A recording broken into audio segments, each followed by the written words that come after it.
My wife walked out on me just a few weeks after we tied the knot. Said she needed to be there for her ex, who was seriously ill. Now she's back. And pregnant. But the words I hit her with? Yeah, those flipped her whole world on its head. I'm a 35-year-old guy, and her name's Natalie. She's 30. I honestly believed our relationship was rock solid for the 3 years we were together before getting married. We first crossed paths back in 2020 at a backyard barbecue my buddy Jake was throwing. Funny thing is, I almost didn't show up. Work had been brutal that week, and I was planning to just lay low at home. But Jake kept pestering me, saying I needed to stop being a hermit and meet some people. He'd been trying to play matchmaker ever since my last relationship went down in flames. Then I saw Natalie, and man, something just clicked. She was over by the food table, helping Jake's girlfriend set everything up, laughing at something I couldn't hear. She was wearing this simple blue sundress and had this effortless charm about her. Not like the overpolished, filtered-to-death girls Jake usually tried to push on me. We started chatting, of all things, about how we both think barbecue chicken's overrated. I mean, who starts a conversation like that at a barbecue? Still cracks me up.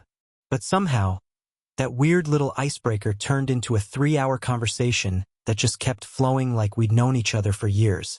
From that day on, we were practically glued together. About 2 weeks later, we made it official. She checked every box for me.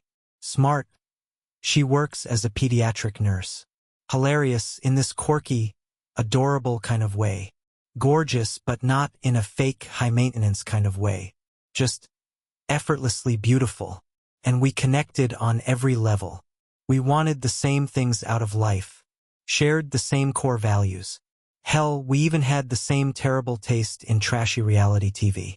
90 Day Fiancé was our guilty pleasure. No shame in that. I'm laughing just thinking about it. Our relationship wasn't like those messy soap operas you read about online. No drama, no jealousy, no stupid fights over who left dishes in the sink. Sure, we didn't always agree, but we'd talk it out like grown-ups. My buddies used to give me crap for being whipped, but I didn't care. I was genuinely happy. Natalie brought out the best in me. I know that sounds like a rom-com line, but it's the truth.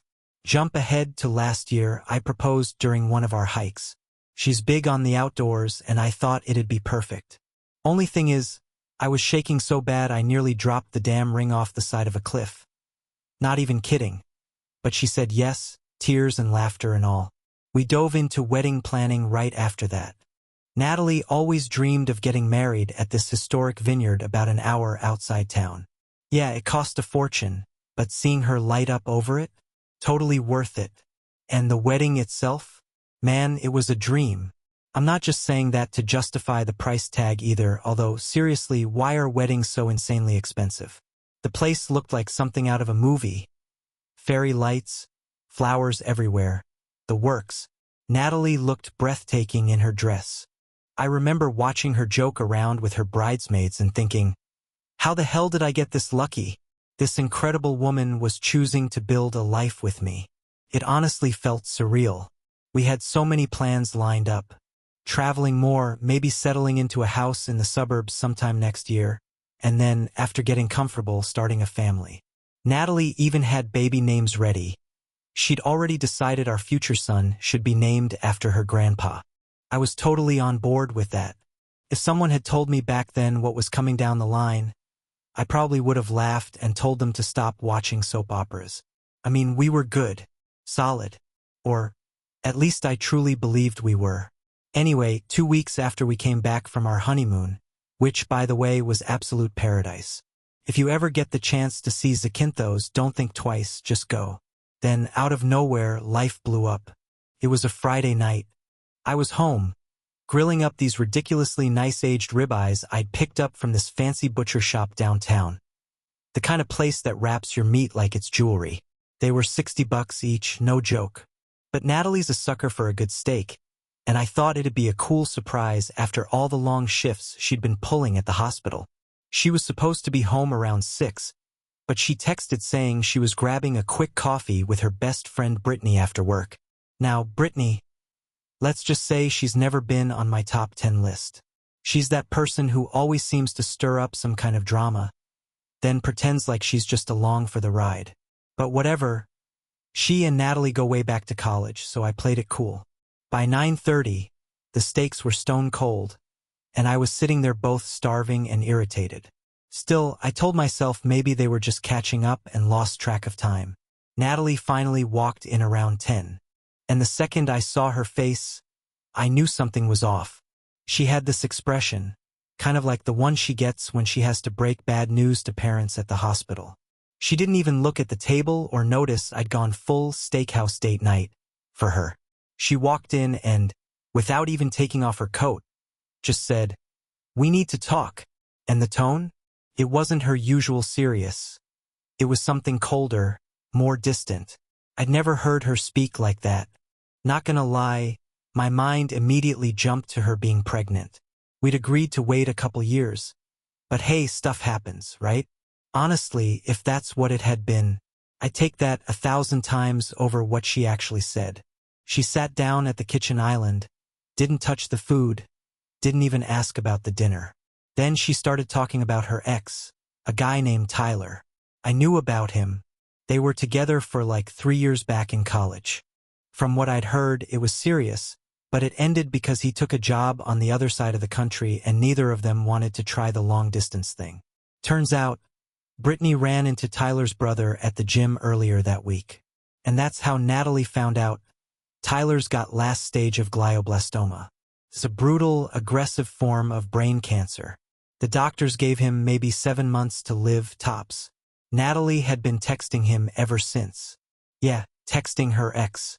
While I was standing in front of the grill, flipping steaks like a love-struck fool, she was on her phone having heart-to-heart chats with the guy she used to be in love with.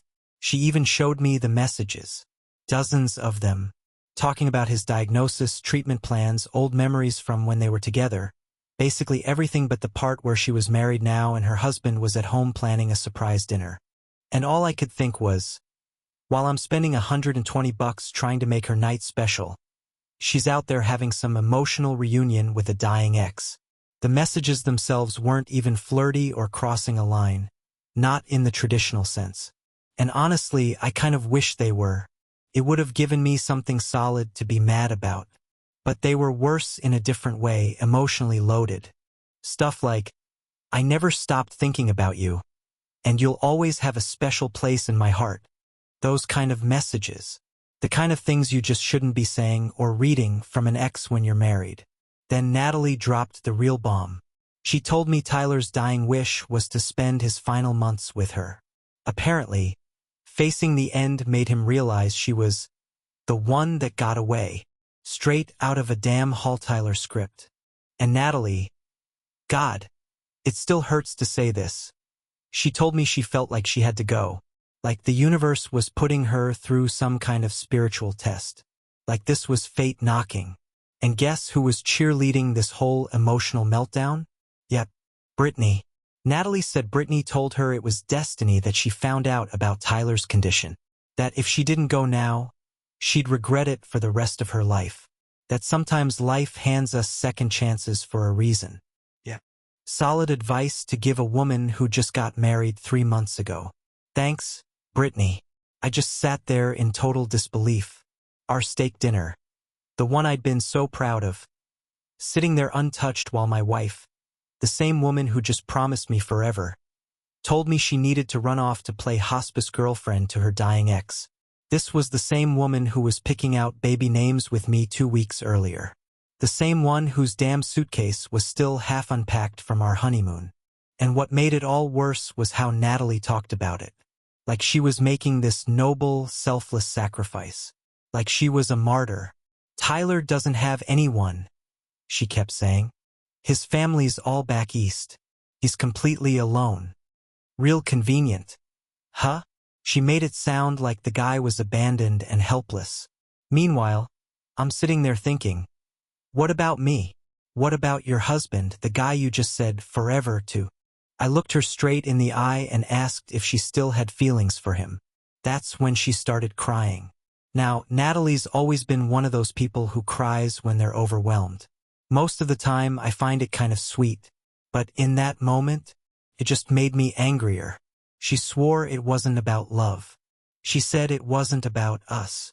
That this was bigger than our marriage. She said Brittany helped her realize this was something she had to do for her own conscience, so she could live with herself. Oh yeah, let's talk about Brittany for a second. She's been a problem from day one. The kind of friend who's always single, always inserting herself into everyone else's relationship like she's some kind of love guru. She's got a whole feed full of Instagram quotes about trusting your heart and letting go to grow. Yet somehow can't hold onto a boyfriend for longer than 3 months. According to Natalie, after bumping into Tyler's brother, Brittany was the one who orchestrated a meetup between Natalie and Tyler. Like it was a freaking rom-com. She told Natalie the universe was giving her a sign. That some people come back into our lives for a reason. And first loves are sometimes meant to be our last. You know, that kind of feel-good garbage that only makes sense when you're not the one getting left behind. I tried to stay calm and keep my head on straight. I asked Natalie if she'd actually seen any proof of Tyler's condition, like, had she looked at his medical records, talked to his doctors, even confirmed it with anyone in his family? And just like that, she got defensive. Said she couldn't believe I'd even questioned something so serious. The Tyler I knew would never lie about something like this, she said. The Tyler she knew. Those words just bounced around in my head like a broken record. But you want to know the part that really broke me? She genuinely expected me to be okay with it. Like I should just nod along while my wife walked out the door to go play caregiver to her ex. And get this. She actually had the nerve to suggest we take a break while she helped Tyler through his final journey. Her exact words. That's when I lost it. I told her this isn't some high school relationship you can hit pause on. Marriage doesn't come with a damn snooze button. You don't get to put our life on hold so you can go fulfill some dying guy's fantasy about rekindling old love. I asked her how she'd feel if I turned around and left her for an ex who was on their deathbed. She said that would be different. Of course, she couldn't explain why. We went around in circles for hours. Natalie kept going on about karma and doing the right thing. I kept trying to pull her back to reality and show her how completely insane this was. And then, and I'll never forget this, she actually said, "If you really love me, you'll understand why I need to do this." Man, if that's not straight up emotional blackmail, I don't know what is. By around 2 in the morning, I'd reached my limit. I told her point blank, this was it. She had to decide right now. If she walked out to be with Tyler, that was it. No breaks. No, we'll revisit this later. No coming back after she was done playing Saint Natalie. Done means done. She stared at me like I was the one being selfish. Started rambling about how life isn't black and white, and how some decisions don't have a right answer. I cut her off. Told her, actually, this one's real simple. You're either my wife or you're not. And the look she gave me, I don't think I'll ever shake it. It was this weird mix of sadness, disappointment, and like, she thought I had failed her somehow. She muttered something about needing time to think, grabbed her purse, and walked out. Said she was going to stay at Brittany's. The sound of the door closing behind her felt like a gun going off in my chest. I didn't sleep a single second that night. Just sat there in the kitchen, staring at those overpriced steaks, the ones I'd made for her, wondering how the hell my life had turned into something straight out of a bad melodrama. I kept staring at my phone, hoping I'd get a text. Anything. Saying she'd come to her senses. But things started snowballing fast. Natalie crashed at Brittany's for a few days. Barely replied to any of my messages. Meanwhile, I was living in pure hell.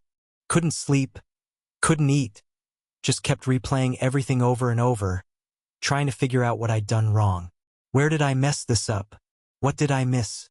Jake, the same buddy who hosted the barbecue where we met, showed up with a pizza one night after I told him what was going on. He was just as shocked as I was. We'd all hung out so many times. Double dates, weekend trips, even beach vacations. Natalie always seemed so grounded, so normal. Not like the type who'd blow up her whole life over some romantic soap opera plot. Then about a week after she left, I got this long, drawn-out text from her. Said she'd done a lot of soul-searching and decided she needed to follow her heart. Yeah. I nearly choked reading that. She told me she was moving in with Tyler to help him through whatever time he had left. And then, the kicker, she actually said she hoped I'd understand. That maybe after Tyler passed away, we could revisit our relationship. Like I was just gonna sit on a shelf and wait until she was done playing Florence Nightingale with her ex. Then the next day, boom, I get an email. From her lawyer. Not even a phone call. Not even a heads up. She wanted a divorce. Said she hoped we could keep things civil and respectful. I'll never forget sitting at my desk at work, reading that message. Felt like someone had knocked the wind out of me. Just gut punch. I told my boss I was feeling sick and went straight home. And somehow, a few of our friends actually sided with her. Said I was being cold and selfish for not supporting her decision. Like, are we even living in the same reality? Even Lauren, who I thought was my friend first, told me I should be proud of Natalie. Proud that my wife was leaving me for her ex because it was so selfless. Seriously, what kind of backward, upside-down logic is that? I remember one dinner with our couple friends, and they tried to spin it like some noble act. They said, "How would you feel if you had the chance to bring someone comfort during their final days, but didn't?" So I asked them, flat out, "Would either of you leave your husband or wife for a dying ex?" The table went dead silent after that. But the worst part? People started acting like I was the villain here. Like I was this heartless monster for expecting my wife to actually stick to our vows. For wanting her to choose us over some ghost from her past. Even Natalie's sister, Samantha, who'd always been chill with me, started posting these vague Facebook quotes. Stuff like, "True love means standing by the hard decisions. And sometimes love means letting go. Yeah. Thanks for the public guilt trip, Samantha." As soon as Natalie's lawyer emailed over the divorce papers, I got one of my own. A no-nonsense, cutthroat attorney my brother swore by. No way was I gonna let myself get blindsided twice. Natalie apparently thought I was just gonna pack up and move out of our house. Mind you, I'd paid about 70% of the down payment on that place. I told her flat out, if she wanted the house, she could buy me out. Otherwise, I wasn't going anywhere. She looked genuinely stunned that I wasn't bending over backwards for her anymore. I think deep down, she figured I'd stay understanding about the whole thing right up until the end. Like I'd just smile and hand her the keys after everything. The day she came to collect her stuff was rough. And of course, she brought Brittany with her. Brittany spent the whole time throwing me dirty looks, like I was the bad guy here. Took them 3 hours to pack up her things. Every time they walked past me with another box, Brittany would let out these little dramatic sighs like she was starring in a soap opera. I stayed parked on the couch, drinking beer and watching football, not lifting a finger. They weren't getting so much as a door held open from me. Then came the part that really pushed me over the edge. Natalie tried to take our dog, Duke. He's a lab mix we adopted 2 years ago, and he's basically my shadow. That's when I finally snapped. I told her there was no way in hell she was taking my dog to go play house with her terminally ill ex. She started tearing up, saying she needed emotional support during this difficult time. I just shook my head and reminded her Duke was registered in my name, and I'd paid for every vet visit, every shot, every bag of food. She left without him. End of story. The divorce moved along pretty fast, mostly because we hadn't been married that long. Natalie didn't put up a fight when it came to the money side of things, probably out of guilt. She even signed over her share of the house without a single objection. Her lawyer looked like he'd seen a ghost when she agreed to that, but Natalie just wanted it all wrapped up as quickly as possible. She had places to be, namely Tyler's bedside. After she moved out, the house felt massive. Way too quiet, way too hollow. So I started tossing her stuff, everything, right into the trash. No ceremony, no second thoughts. My mom thought I needed to get back out there ASAP. She kept trying to hook me up with daughters of her church friends. Hard pass, Mom. My buddies weren't much better. Tried dragging me out to bars, saying I needed to shake it off and meet someone new. But I wasn't ready. Not even close. I couldn't picture sitting across from some stranger at a bar and trying to explain all this. So yeah, my wife ditched me for her dying ex-boyfriend about 2 months after our wedding. You want to split nachos? Yeah, no thanks. Instead, I buried myself in work. Picked up every extra shift I could. Volunteered for all the overtime. Luckily, my boss was solid. He let me take on extra projects to keep my head busy. And hey, at least I was making good money, small wins, right? But man, those nights alone in that house, they were eating me alive. I'd lie in bed and just stare at the ceiling, unable to sleep. Most nights, I'd jolt awake around 3 a.m., grab my phone, and, I don't know, half expecting some miracle text from Natalie saying it was all a mistake. Saying she wanted to come home. Didn't happen. Duke was the only reason I held it together. That dog was my rock. Having him meant I still had to function, had to get up in the mornings to walk him, had to come home to feed him. He'd curl up next to me on the couch while I binge-watched Breaking Bad at 2 in the damn morning, probably wondering why we were rewatching it again. To keep my mind busy, I started doing little projects around the house. Painted a room here, fixed a cabinet there. Just something to do besides think. But social media? That was brutal. Natalie wasn't exactly flaunting her situation. I mean, left my husband for my dying ex. Doesn't really fit the Instagram aesthetic. But our mutual friends? They posted enough. Photos of her smiling at dinners, hanging out like nothing had happened. Like everything was just peachy. And Brittany's posts were a whole new level of annoying.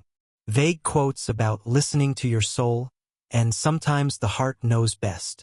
Barf. Eventually, I blocked both of them. Didn't even hesitate.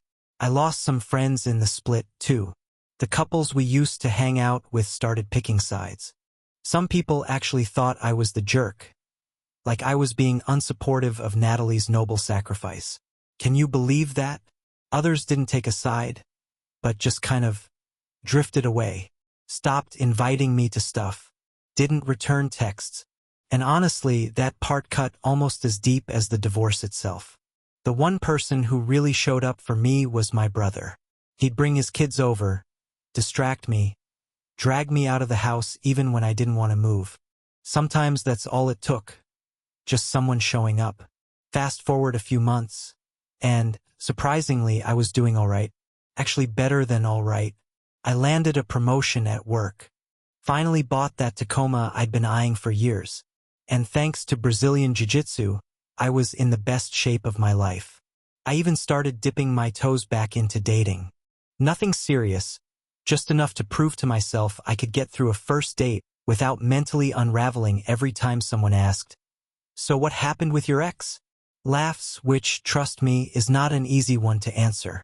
Then one random Tuesday afternoon, my phone blows up out of nowhere, like, vibrating nonstop, lighting up with calls and texts back to back. My first thought was a work crisis. Server down, client meltdown, something like that. Nope. Natalie. For the first time in over 3 months, she was suddenly trying to reach me. Calls, texts, voicemails. At first, I ignored it. I mean, what the hell does she want after everything? But then, a message popped up from Samantha, Natalie's sister. Now, Samantha and I had kept things kind of cordial after the split. A couple months post-divorce, she actually reached out to apologize.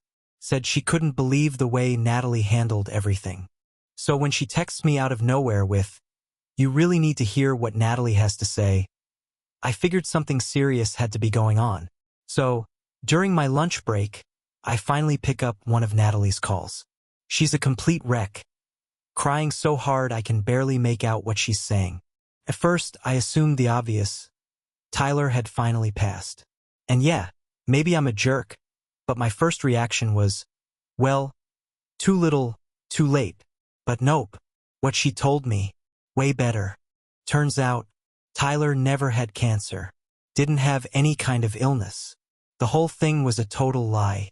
This guy faked an entire terminal diagnosis because he saw our wedding photos on Instagram and decided he wanted Natalie back. Yeah. Let that sink in. He forged everything. Even the medical records. His buddy worked in a hospital and helped him doctor them. Said he was working remote during treatment so no one would see him out and about looking, completely fine. It was all one giant con. A twisted, manipulative stunt to get Natalie back. And how did she find out? Tyler's sister. Natalie ran into her at Whole Foods. They started chatting, just small talk.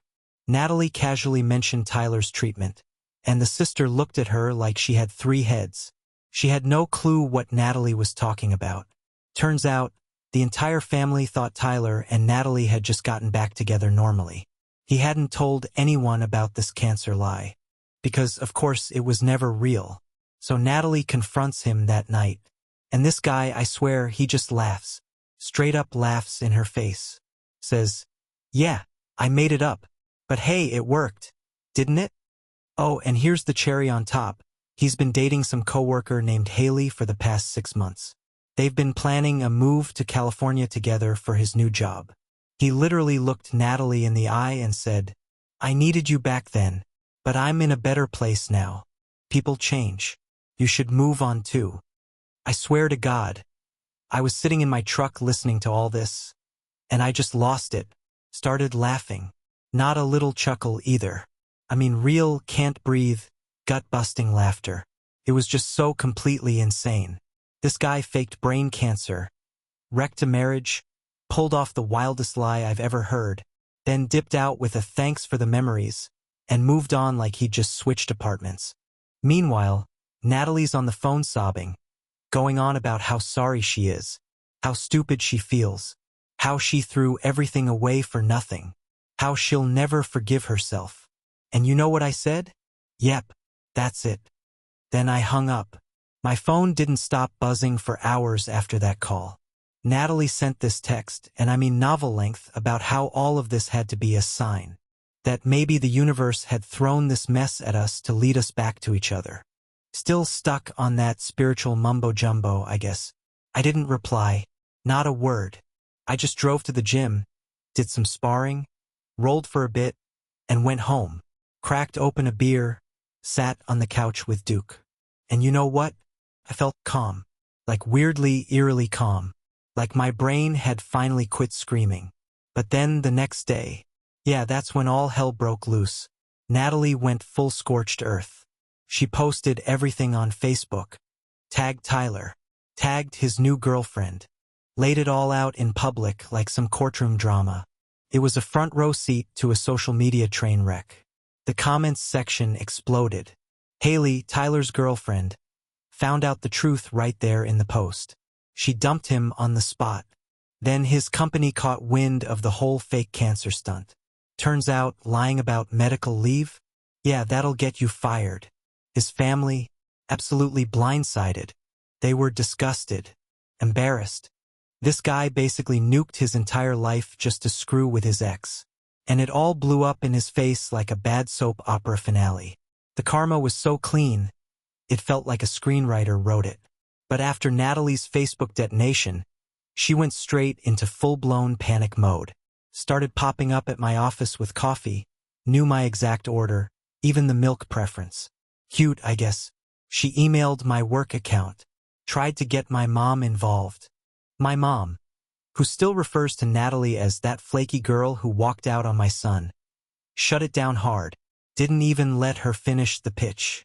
After about a week of that chaos, I finally agreed to meet her. Not because I wanted to reconnect. I just wanted to end the circus and keep her from harassing everyone in my life. I told her to meet me at this little coffee shop downtown. Purposely picked one that's always packed. Fewer witnesses, fewer chances of a scene. The second she walked in, I knew this was going to be a mess. She looked rough, pale, tired, like she hadn't slept in days. She was wearing one of my old hoodies. Must have kept it when she moved out. Weird choice. But hey, maybe she thought it'd stir some nostalgia or whatever. She started crying before she even sat down. And the first thing out of her mouth, "You look good. Been working out?" I just nodded.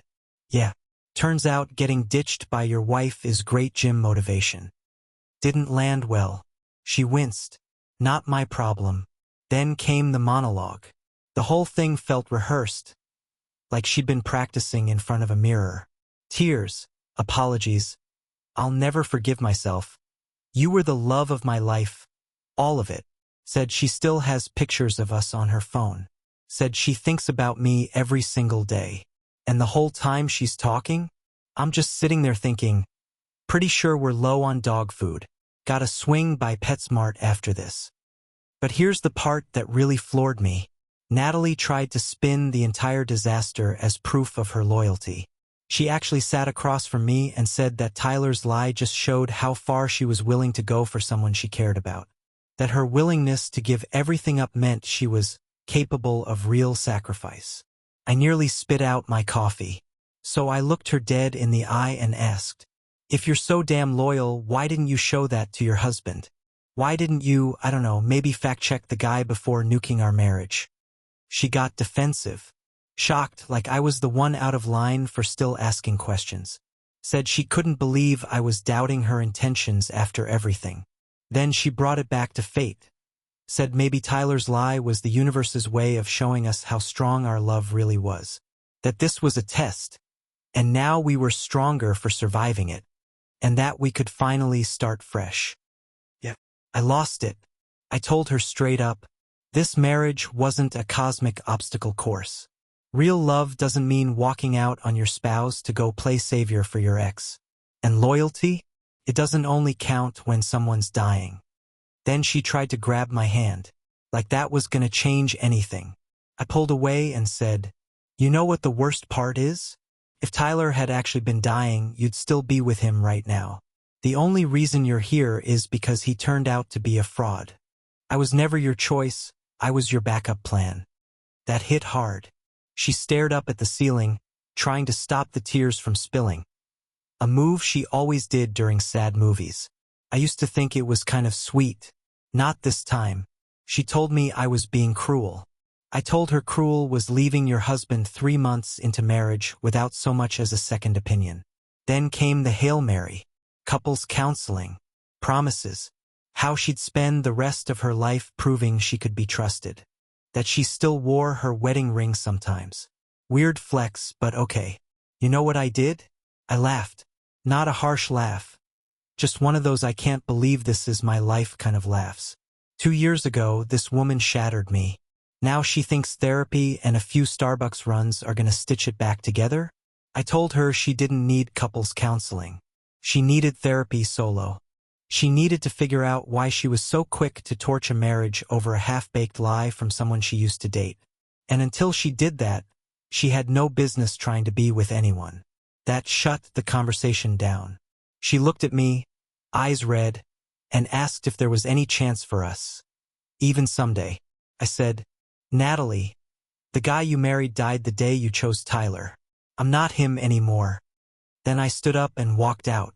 An hour later, she texted saying she'd wait for me, that she'd prove herself. I left it on read, went home, hugged my dog, ordered some food. So yeah, it's been about 3 months since the whole Tyler faking cancer. The miniseries blew up, and surprisingly, I was starting to feel okay again. I've been seeing this woman from my gym, Brooke. She teaches kickboxing in the mornings. Totally badass. We'd been dating casually for a few weeks. Nothing too serious yet, but it was headed in a good direction. She's the polar opposite of Natalie. No spiritual nonsense, no drama, no cosmic signs. Just honest, grounded, present. Then yesterday happened. I was cooking dinner. Brooke was coming over, and I heard a knock at the door. Natalie. I hadn't seen her since the coffee shop meltdown. She looked different. Something about her face, her body. Then it hit me. She was pregnant. Very pregnant. And my first thought was, wow, Tyler knocked her up before bailing. Perfect. But nah. Life's not that simple. She was holding an envelope, hands shaking. Said she was 13 weeks along. I did the math. Right before the whole Tyler disaster. Right before she left. And just like that, it hit me. It's mine. She already did one of those early paternity blood tests. Showed me the results right there in my kitchen, 98. 5% probability. I'm the father. She said she found out right after everything with Tyler blew up. She's been going to appointments alone. Only her mom knew. She'd been trying to build up the courage to tell me. So I stood there, holding test results in one hand, my pregnant ex-wife crying in front of me. Meanwhile, my new girlfriend was on her way over for dinner. Felt like I left my body for a second. Like I was floating above the scene, watching it all crash down in slow motion. Natalie said she knew this complicated everything, but she wanted me to know. Said I had the right. And here's the twisted part. Part of me was actually excited. I always wanted to be a dad.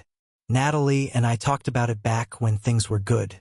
But then the rest of it came rushing back. The betrayal. The abandonment. Brooke. I haven't told Brooke yet. I ended up texting her that I wasn't feeling well and needed to reschedule. She was cool about it. Said she hoped I felt better soon. Now I'm just sitting here with Duke, trying to make sense of it all. How the hell do you even begin to deal with this? I mean, of course I'm going to be involved in my kid's life. That's a no-brainer. But co-parenting with the woman who left me for a guy faking cancer? That's going to be a wild ride.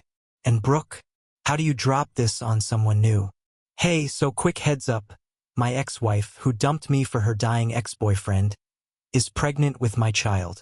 You still want to grab brunch this weekend? Doesn't exactly scream healthy foundation. Natalie wants to talk more. Says maybe this baby is a sign we should try again. That everything happens for a reason. But does it? Does a baby rewrite the past? Undo what she did? Erase the fact that she only came back because she got conned? I'm just sitting here spinning. Duke keeps dropping his toy in my lap, like he can feel my brain melting. Good dog. I don't have answers. I'm not even close. Part of me wants to feel joy about becoming a dad. Part of me is dreading 18 years of dealing with Natalie again. And part of me is already mourning what Brooke and I could have been. So yeah, that's where I'm at. Wish me luck.